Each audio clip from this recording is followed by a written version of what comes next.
sur la commande du Comité d'État pour l'utilisation de l'énergie atomique de l'URSS. Obtention du 102e élément sur l'accélérateur d'ions à charge multiple à l'Institut uni de recherche nucléaire. Scénario Korotukov, consultant Oganessian, réalisateur Sobolev et Krokmal, opérateur Priatkin, studio des films de vulgarisation scientifique de Kiev. Depuis 1961, au laboratoire de réaction nucléaire de l'Institut uni de recherche nucléaire, fonctionne le plus puissant cyclotron du monde, construit par l'Institut d'appareillage électrophysique Kefremov du Comité d'État pour l'utilisation de l'énergie atomique de l'URSS.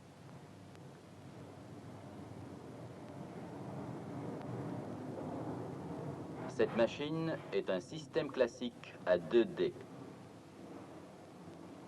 Elle est destinée à obtenir des faisceaux d'ions lourds à énergie de 10 millions électronvolts par nucléon.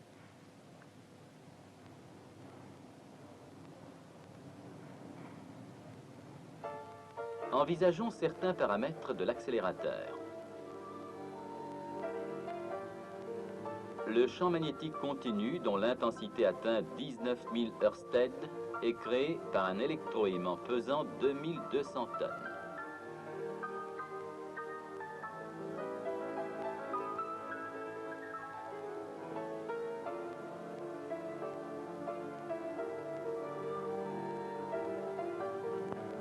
Le diamètre des pôles est supérieur à 3 mètres. L'intensité du courant dans l'enroulement de l'aimant atteint 3000 ampères.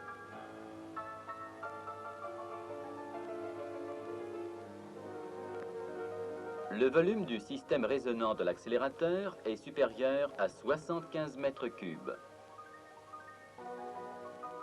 Le pompage de ce volume est effectué à partir d'un appareillage dont le vide peut atteindre 10 puissance moins 5 mm de mercure.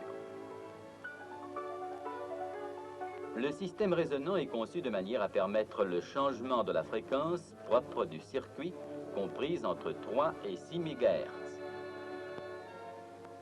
La tension d'accélération haute fréquence recueillie sur les dés constitue 300 000 volts. L'accélérateur fournit des faisceaux d'ions compris entre bore et argon et dont l'intensité peut aller jusqu'à 100 microampères. La mise au point du cyclotron a permis de réaliser toute une gamme d'expériences concernant l'étude des réactions nucléaires avec particules lourdes. Une fission spontanée de nouveaux noyaux fit l'objet d'une nouvelle étude. On a découvert en outre un nouveau phénomène de la nature, la radioactivité protonique. Le nouvel appareil a permis d'opérer la synthèse de plusieurs éléments transuranium et d'obtenir le plus lourd isotope de l'élément 102. Afin d'obtenir l'élément 102, on a eu recours à la réaction suivante.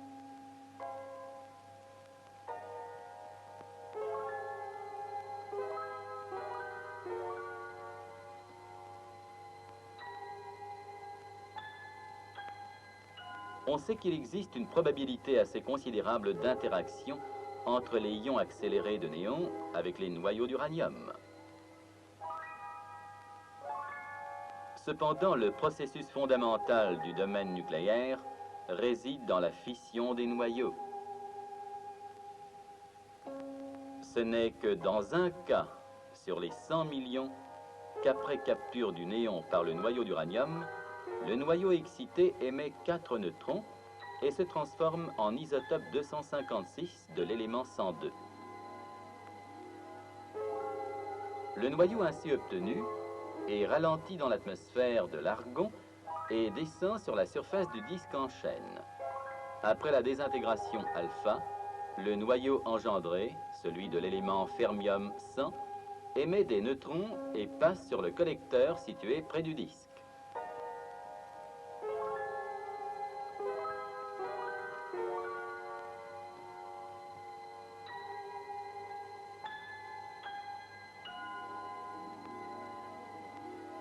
La vitesse de rotation du disque et celle de répartition des noyaux du fermium étant connues, on peut trouver la période de demi-vie de l'élément obtenu.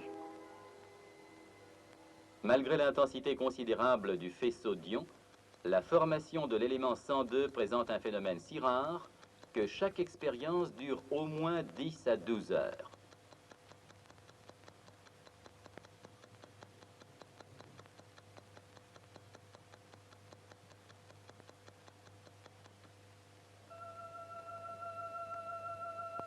Dans le cas où l'expérience a abouti à l'obtention des noyaux de l'élément 102 à la masse 256, l'on recueille sur le collecteur l'élément fermium dont le numéro d'ordre est 100 et la masse 252. Les propriétés radioactives de cet élément sont bien connues.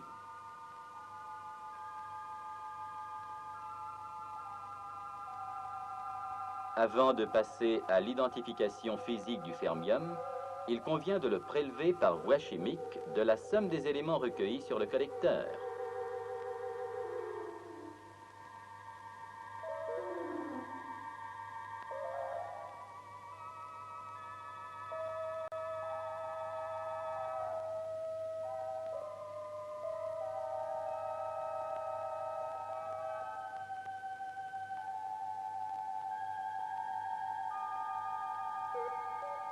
Ceci est exécuté au moyen d'une colonne d'échange ionique.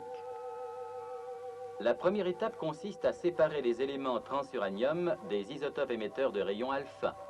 Ensuite, on procède à la séparation de cette dernière fraction.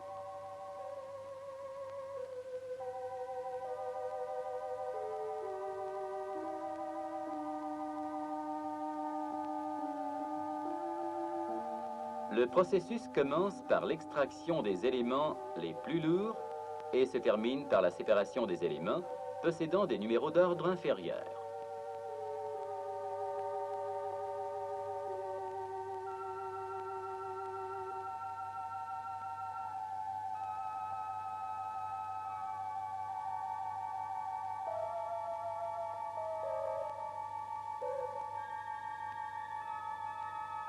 Enfin, dans un laboratoire chimique, on procède à l'analyse des supports contenant du fermium.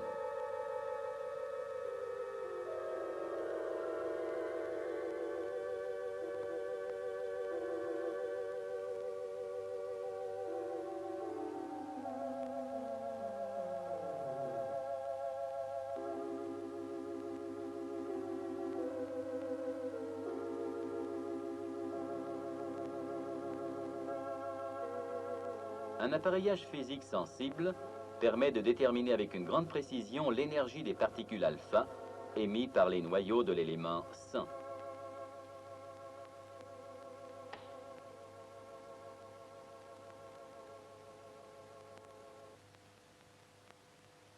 Le pic extrême de droite correspond à l'énergie des particules alpha du fermium 252.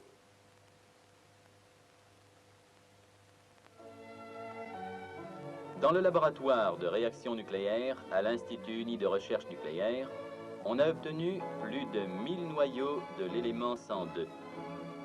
Cela a permis de prouver de façon incontestable l'existence d'un nouvel isotope de l'élément transuranium ainsi que de définir ses propriétés radioactives.